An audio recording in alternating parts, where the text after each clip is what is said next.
Merry Christmas, guys. I finally launched it, the X10 Masterclass, guys. I know so many people were waiting for it, and now it's finished, now it's online, so check it out. Now let me tell you, I founded already a couple of startups in my life, and this is the most value-packed product that I ever created. So first, it's an online course, so you can do it anytime you have time, right? And from anywhere in the world. So the first part will be about basics about the stock market. So if you want to enter the stock market, or you want to know a little bit more about how I look into stocks, then this is the part number one, okay? The part number two is even more exciting because you will get all the secrets and the things that I look when I look for stocks that can 10x your money like it did with Tesla, guys, okay? Then all of that is without any knowledge about financial analysis or technical analysis. This is just figuring out trends and also life-changing and innovative companies.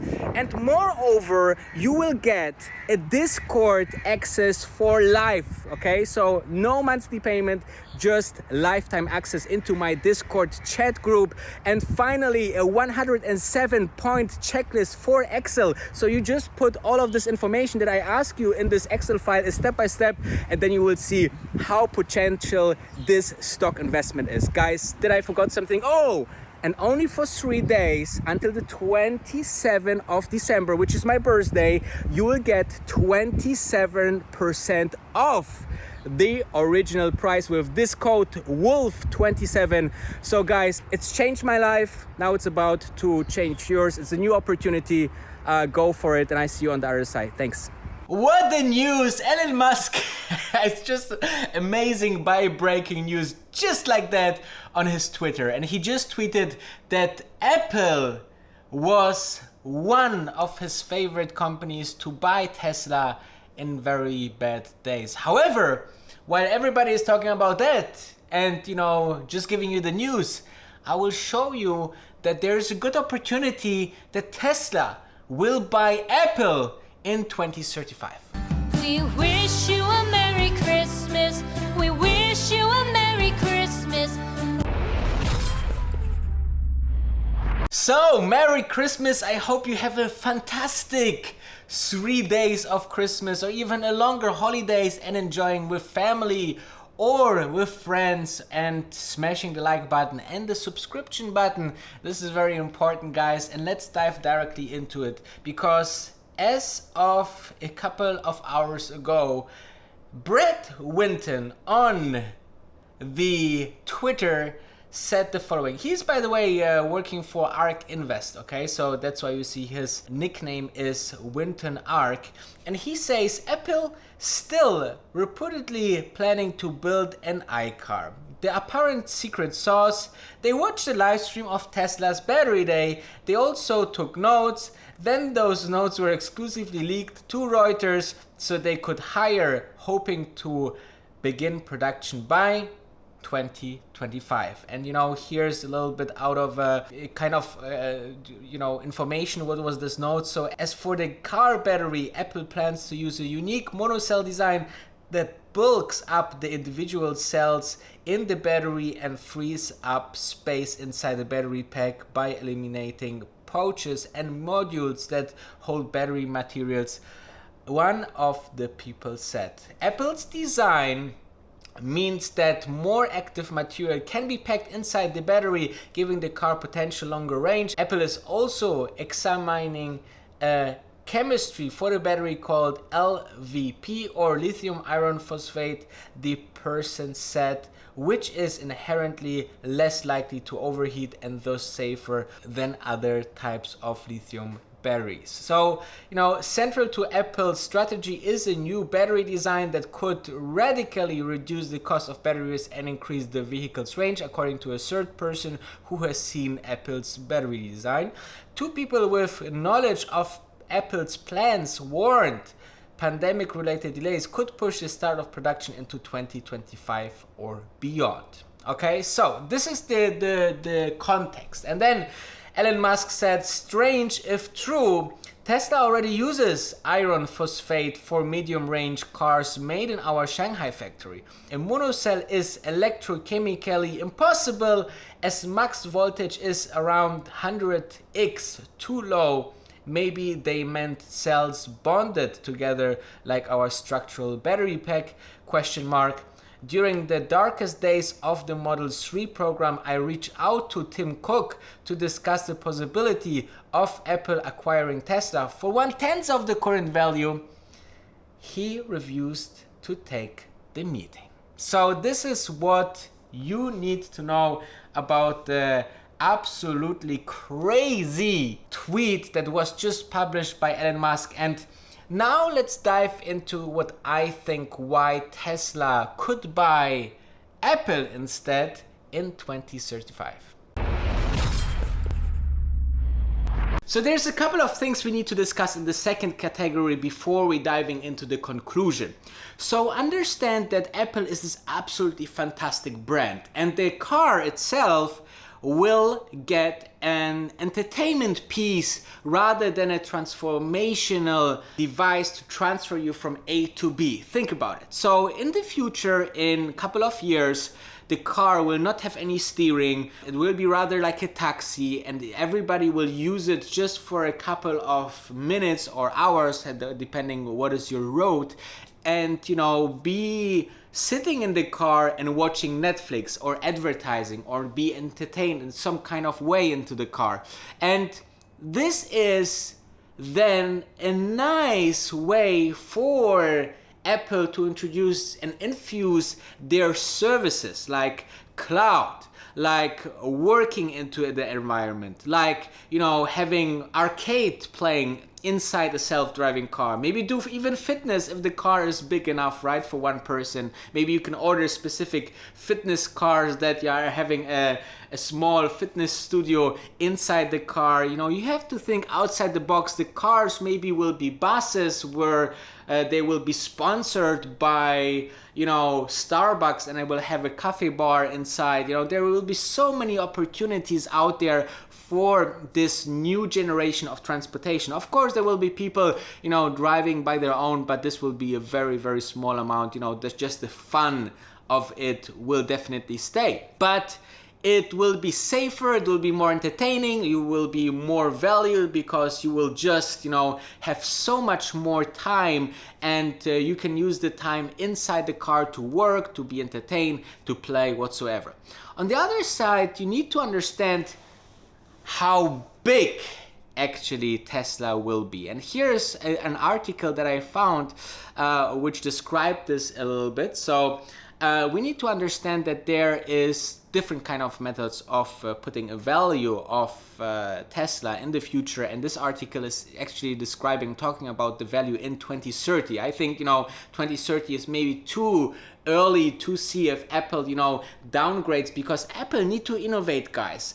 If they don't innovate, and they are now at the going into the peak of innovation and milking the mobile phone, and then the next big products are already on the line, and they might come from companies like Neuralink that connect your brain to a device that you just think about things and consume about everything in your brain. But this will take obviously 10-15 years to develop in the area where it can really absolute make the, let's say, laptop or computer world as well as the mobile phone world absolutely not necessary anymore, because it will be much faster, much better. It will be 10x of the current situation. So let's talk about Tesla. So they need to become obviously a huge player to acquire Apple, because it will take a lot of money or a lot of shares, but it could be a mega merger for Tesla. And there's this discounted cash flow model, there's different kind of other valuation models, but there's two parts here. So there's first people, or for example Ron Barron, the billionaire investor that invested into Tesla, saying that it could be a 1.5 trillion company by 2030. And there is my colleague here from YouTube that having the channel solving the money problem is thinking even about a $5 trillion market cap by 2030. So as you can see, it varies very, very much, but at this kind of market caps, they could have easily the power to raise, you know, an additional $500 billion to then acquire by Apple. Because I think if Apple misses the innovation, then they could be lower in value, like we have seen in a couple of times. Like IBM was this big player in the computer world, but they got innovated by Apple itself, or HP, or Motorola, BlackBerry, Nokia, Blockbusters. We have seen it all and all over again. And my fear about Apple, though they have this crazy brand, but what is their innovation for the next couple of 10-15 years, you know? Is it really the self-driving car?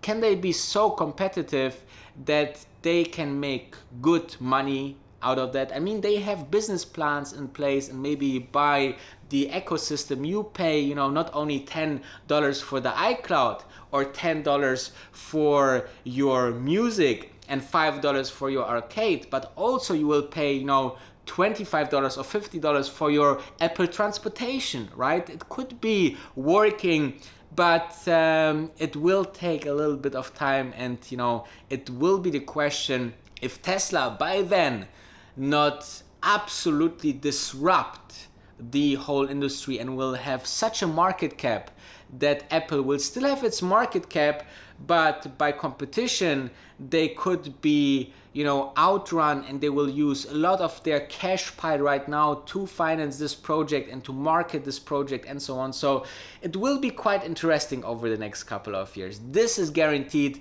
However, you know, let's dive into conclusion of what I think could happen. So as you can see, it could happen. It could be the merger of this century. But on the other hand, you know, there's also a couple of things, as we discussed, could be against this kind of merger. I mean, you know, Apple is a brand that want to stay independent, and Tesla the same. So the question is really, you know, if the connected dots are enough for both companies to say yes. And we could see that Tim Cook may be not the right CEO. The question is if he still will be the CEO in 15 years, right? So, however, I think this is, you know, a fantastic game to play, because we see it over and over again. If companies don't innovate, they will be left behind. Think about BlackBerry, think about Motorola, think about Nokia, think about, you know, IBM, HP, Blockbuster, all of those companies, because they have not innovated enough, they actually went from very high valuations to real low, and obviously also the revenue got lower. But you know, the question for Apple is how strong is the brand and how they can transfer and infuse this into new products, even though the products maybe are not the most innovative one, right? Because Apple always was this innovator, and now it's maybe more of a brand than an innovation company. So you see, you know, great products coming out. Yes, they have like a differentiator, but it's not like highly innovative, right? I mean, the Neuralink will absolutely disrupt computer and the mobile phone business, because you will have everything in your brain. And how cool will that be? I mean, this will be just insane to just think about something and it will be done. Oh, I forgot to put an alarm on the next couple of days. Just think about it, done. Send an email, just think about the email, done. You know, it's such a monstrous innovation, and it's just the right step for us consumers in 10, 20, 30 years to use Neuralink than any handheld device for sure. And you can, you know, use your eyes and as cameras, which is, you know, the highest resolution that you can get actually. So I think it's just, you know, crazy what Elon Musk and his master plan is for the next couple of years. And, you know, I think that in the very, very, very deep heart of Tim Cook, he actually didn't took the meeting because I think two things. First of all, I think it's just the DNA to make things by its own for Apple. Like you see now the change into the chips, that they want to do their own chips, they want to have their own software and hardware, and to buy such a company to create the, you know, self-driving and the car business is, you know, need a lot of courage, and maybe he didn't have that, right? And on the other side, I might thought that Tesla will not make it, guys, okay? So these are the two things that maybe hold Tim Cook back. I think it is a huge mistake that he didn't took even the meeting, because you never know what would happen. Maybe they would keep the brand like they did for Dr. Dre Beats, right? I mean, it was a 1 billion purchase, and they had a fantastic team and brand that they put into the Apple universe. However, you know, we will never know. Actually, we will know, you know, in 15 years. Let's revisit this video again and see what actually happened. We wish you a Merry Christmas.